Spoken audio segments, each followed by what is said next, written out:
laisa sya'nu wujudu talab. Yang menjadi persoalan bukan hanya sekedar adanya permintaan atau tidak adanya permintaan. Innama sya'nu an turzaqa husnal adabi. Tapi yang penting ialah bagaimana supaya kamu diberi rizki oleh Allah dengan sopan santun yang baik. Artinya dibimbing bisa berperilaku sopan terhadap Allah. Itu saja Ustaz. Bahkan kadang-kadang dalam tata kerama berdoa itu malah justru yang singkat, padat, lugas, tuntas, jelas. Pengen dua anak ya Rabbi habli min ladunka waliya. Rabbi habli min ladunka mulkan la yanbaghi li ahadin min ba'di. Qultu qad taqaddama fi awwalil kitab. Pada permulaan kitab telah kita bicarakan, telah dijelaskan pada permulaan pelajaran pertama dulu bahwa meminta dedonga adalah madkhulun indal muhaqqiqin ulil albab, adalah sesuatu yang tidak layak bagi orang-orang yang sudah benar, orang-orang yang otaknya cerdas. Itu persoalan masalah minta-meminta itu sesuatu yang kurang pas lah. Mana madkhul tuh gitu. Madkhul itu sesuatu yang dimasukkan, yang bukan bagiannya. Jadi kayak kesusuban orang tak. Kenapa? Lima yaqtadihi min wujudin nafas. Karena di balik permintaan itu ada tuntutan nafsu. Artinya ketika engkau meminta, ya artinya ya keinginan, adanya bukan pamrih, keinginan. Kalau pamrih mah sesuatu yang tersembunyi di pada kita ketika kita melakukan kebaikan kepada seseorang, ada pamrih. Ini memang kebutuh keinginan gitu kan, ada satu keinginan nafsu kita ini. Wal wuquf ma'al hissi, dan kita masih terpaku secara fisik, masih tertegun, terpaku pada masalah fisik, masih fisik ya, yang rasa, masih merasa iya. Artinya lebih mempercayai kepada yang real, yang nyata, yang physically. Idzil ariful muhaqqiqu lam tabqa law hajatun yatlubuha. Karena orang yang sudah arif billah, orang sudah kenal Allah, yang benar-benar kenal, itu sudah tidak ada lagi kebutuhan yang harus dimintakan kepada Allah. Minta apa? Ini ngapain minta-minta? Jadi kalau saya minta berarti saya menuduh Allah nggak paham dong kalau begitu. Dan Allah nggak ngerti bahwa kita lagi butuh duit nih. Sekarang Pak Ali nganterin Jain anak saya sekolah di Jatibarang. Masa saya nggak paham mobilnya itu mesti dikasih bensin? Ya paham dong. Ya paling nggak usah minta, boya mana bensinnya? Yang kok sudah saya pikirin kok. Pasti akan saya fasilitasi ketika orang itu saya beri tugas. Iya kan? Setiap kita memberikan tugas kepada siapapun itu harus difasilitasi dong. Kalau nggak gimana? Iya. Pasti setiap Allah memberikan tugas pasti difasilitasi. Sampai dengan fasilitas-fasilitas yang berupa keluar biasaan. Yaitu difasilitasi dengan kesaktian-kesaktian. Di antaranya membelah lautan. Iya kan? Melempar tongkat jadi ular. Membelah bulan, ya kan? Ya sudah jelas dong itu Rasul. Kalau para aulia illah, para ulama soleh ya dengan maunahnya, ya kan begitu. Kalau ada orang bikin madrasah, bikin pesantren, bikin jamiah, bikin yayasan, panti asuhan, segala macam lah, namanya kerja sosial kan gitu, dalam rangka berpartisipasi ikut serta mencerdaskan bangsa. Ternyata oleh Allah tidak difasilitasi. Artinya apa? Ngumahangan belangka. Sampai tekang buka sesar pikir dalam. Satu pertanyaan bagi saya, kenapa tidak difasilitasi? Jangan-jangan dia tidak disuruh. Tidak disuruh. Secara lisan ataupun secara tulisan tidak disuruh. Bukan. SK ada, mengapa tidak? Ini perilaku seperti itu juga banyak kita lakukan, nggak disuruh ngapa sama Allah. Itu kan maunya kamu sendiri. Apa semua orang bikin masjid itu disuruh Allah? Enggak kok. Disuruh nafsu sendiri. Jadi imam pengen jadi kiai, pengen jadi mubalik, pengen jadi khotib, pengen jadi macam-macam.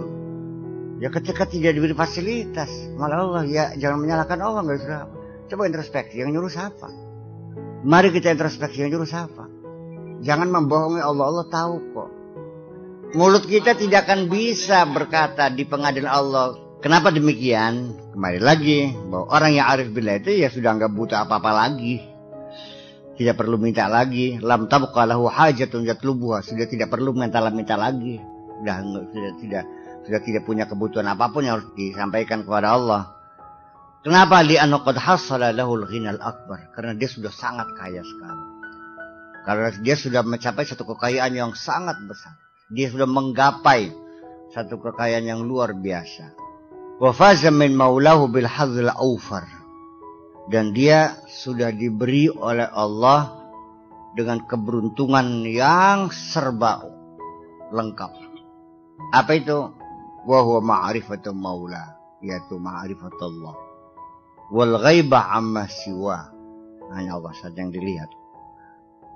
Fa idza faqada min wujdika falaysa sya'nu wujudu surati talabi. Apabila engkau kehilangan rasa, maka yang penting bukan adanya bentuk permintaan. Wa innama sya'nu an tastaghniya bihi an kulli matlabin. Yang penting adalah ngalap cukup wis belin jaluk apa-apa. Wa turzaqu ma'ahu husnal adabi. Dan engkau mendapat bimbingan Allah, yaitu bisa berperilaku dengan sopan. Wal iktifa bi'ilmillah, ngalap cukup dengan ilmunya Allah saja. Ya udah, Allah tahu kok, selesai. Kalau kita lagi susah Allah juga tahu. Kita senang Allah tahu. Kita buta Allah juga tahu. Sehingga kita nggak perlu minta makan buat besok. Ya udah tinggal kerja aja sebisa-bisa. Mbung ngeles, mbung kenal pot, mbung apa. Yang saya istilahkan seperti itu, berdoa dengan perbuatan. Iya. Pagi-pagi habis sholat subuh bawa pacul ke sawah. Itu adalah doa yang betul-betul aktual. Bahwa kamu betul-betul pengen makan. Sebab untuk makan besok gak usah minta. Sudah otomatis kok. Dari balik kifa bi'ilmillah wal wuquf ma'amuradillah. Ya sudah, kita serahkan saja kepada kehendak Allah. Bos mangga. Apa jadi kehendaknya? Kalau memang hendaknya kita miskin, ya silakan kita jalani, nggak ada masalah kok. Dan percayalah, sekalipun kita miskin, kita tidak akan sengsara. Iya. Yang menyebabkan kamu sengsara itu bukan karena kemiskinanmu, tetapi karena kamu tidak terima jadi miskin. Itu aja persoalannya. Jadi ya udah, serahkan saja semuanya kepada Allah, maunya apa. Kalau Allah maunya kita harus miskin, ya siap miskin. Pasti kemiskinan kita juga tidak menyengsarakan kita pakai. Ya. Apa artinya uang banyak tapi gak bisa makan? Artinya gak bisa makan tuh belum bisa ngelegin. Sing sumur. Ya ketika orang yang sakit itu saya doakan sembuh, tapi syaratnya hartanya dibagi dua. Separuh disodakohkan. Saya minta bukan untuk saya kok. Sodakohan dengan fakir miskin yang ada di sekitar rumahnya. Itu syaratnya. Wajar kan saya punya harta itu? Wajar. Tapi nggak nerima. Bagian matinya aja ya us. Qala Syekh Zarruq radhiyallahu anhu. Syekh Zarruq mengatakan, wal adabu ala salasati aujuhin. Tata krama itu, sopan santun itu ada 3 macam. Ada 3 kriteria. Pertama, adabun fi zahir. Tata krama lahir, ya kelihatan mata. Yaitu apa? Dzalika bi iqamatil huquq. Yaitu dibuktikan secara zahir bahwa dia itu orang yang punya sopan santun, segala haknya Allah dilaksanakan. Kewajiban-kewajiban atas dirinya dilakukan. Sembayangnya dilakoni, puasa dilakoni, kajinya dilakoni. Ya kan begitu. Ngajinya ya gelem. Semua yang wajib lah. Ya zikirnya mau, sholatnya mau, sodakohnya mau, semua dilakukan zahir. Wa adabun fil batin, dan sopan santun adab secara batin. Ya dapat bil i'rad an kulli makhluqin, berpaling muka dari semua makhluk, tidak membutuhkan siapapun. Wa adabun fihima, dan sopan santun secara lahir dan batin.